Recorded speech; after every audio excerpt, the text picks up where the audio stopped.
Hi. At Talaria, our purpose is to help people and communities enjoy a more certain financial future. For nearly 20 years, we've been doing just that through our unique and alternative approach to global equity investing. Before we get into the how, it's important to discuss why we do what we do.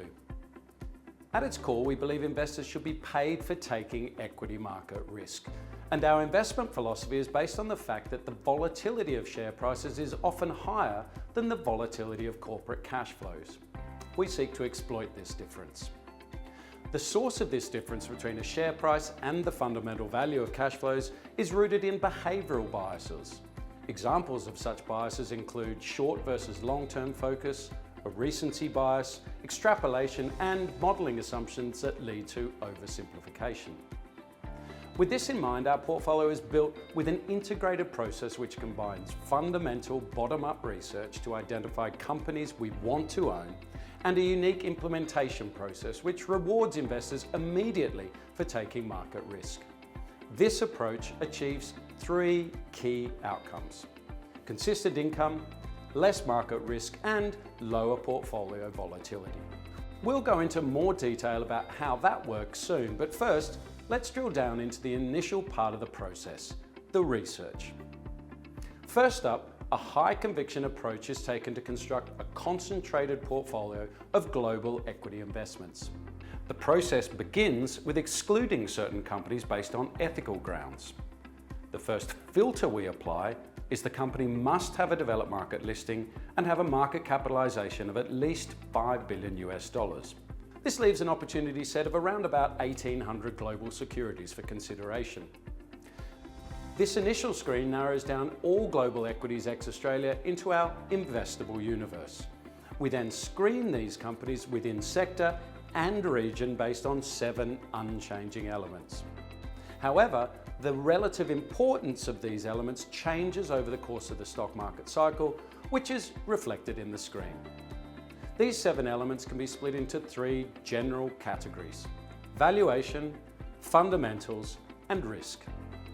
Taking the top decile of stocks within each sector, within region, leaves us with a subset of around 180 stocks on which to focus our research efforts. The universe of 180 stocks is then prioritised to the top 80 or so, which are allocated to members of the investment research team to conduct bottom-up stock research. The primary aim of the analyst is to determine our best estimate of what cash returns a company can generate in a normalised environment.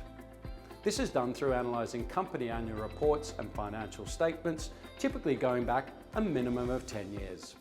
Considerations include revenue and earnings drivers, accounting quality, sources and uses of cash, capital requirements for the business on an ongoing basis, and the costs borne by the business, such as pension, litigation, restructuring costs, and any remediation and environmental costs. This analysis is also undertaken for the nearest peers to understand the industry context in which the potential holding exists. When valuing companies, we use a number of methodologies. For example, earnings multiples, sum of the parts, enterprise value to investor capital, as relying on a single valuation methodology can lead to poor investment decisions. It is at this next stage that ESG data are integrated in the investment process. ESG factors need to be measurable, available, and material, and we have 38 criteria that are taken into account when assessing a potential investment. In the event that we're unable to determine certain pertinent data points, we'll contact the Investor Relations Department of the company in question to confirm the data. The research process typically takes 4 to 7 weeks ahead of an idea being socialised in the wider team. Once stocks have successfully made it through this entire process, an initial position in the company is instigated, which leads to part 2, implementation. A key difference in our strategy is our unique implementation process via the use of cash-backed exchange-traded put options. It's important to note that the option strategy is used to reduce risk and create greater certainty, has no leverage, carries no counterparty risk as options are exchange-traded in the local currency, and is never used for speculative purposes. For example, our process has identified a stock we want to own and think it's worth $125. but it's currently trading at $100. Instead of buying it directly on the market, we commit to purchase it at $96 in typically 2 months' time via the sale of a cash-backed, exchange-traded put option.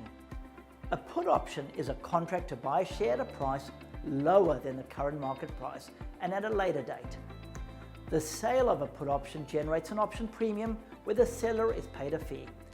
In this example, we sell the put at a strike price of $96, so less than the market price, and we get paid a contracted $3 per share of option premium for the commitment to buy. And remember, this is a stock we want to own. So in 2 months' time, one of two things can happen. Either the share price is at or below the $96 strike price, and therefore we take ownership of the shares. So in this example, our entry price is actually $93, the $96 minus the $3 option premium, for a share that was $100 and we believe is worth $125. Or, if the share price is above $96, we don't own the shares, but we keep the $3, which is treated as income for our investors. It's worth pointing out that in this scenario, we often will immediately rewrite the option, generating further income. We target a minimum 15% annualized return from this option process, and because the option premium increases during times of market volatility, we can often generate more income when markets are falling. We will never invest unless the potential upside is greater than the potential downside, so a favorable skew, and has a minimum upside of at least 20% to our fair value estimate. All of our options are exchange traded and fully cash backed in the local currency, eliminating leverage, FX, and counterparty risk at the time of trade. We do not borrow to make investments. Implementing by selling a put option creates a downside buffer to first loss, generates significant levels of consistent income, reduces portfolio volatility, and diversifies sources of return. It's worth noting that when we exit stocks, we often use call options, which again creates additional premium for our investors. This integrated process of research and implementation helps generate our three key outcomes: consistent income, less reliant on company dividends, capturing most of the upside of markets and less of the down, and reducing portfolio volatility, creating a smoother investment journey. At Talaria, we believe the most compelling way to compound investors' real wealth is by utilizing multiple return sources to deliver superior risk-adjusted investment outcomes. This is practically achieved through a combination of returns derived from capital gains, the stock selection process, as well as dividends and option premium. Thank you.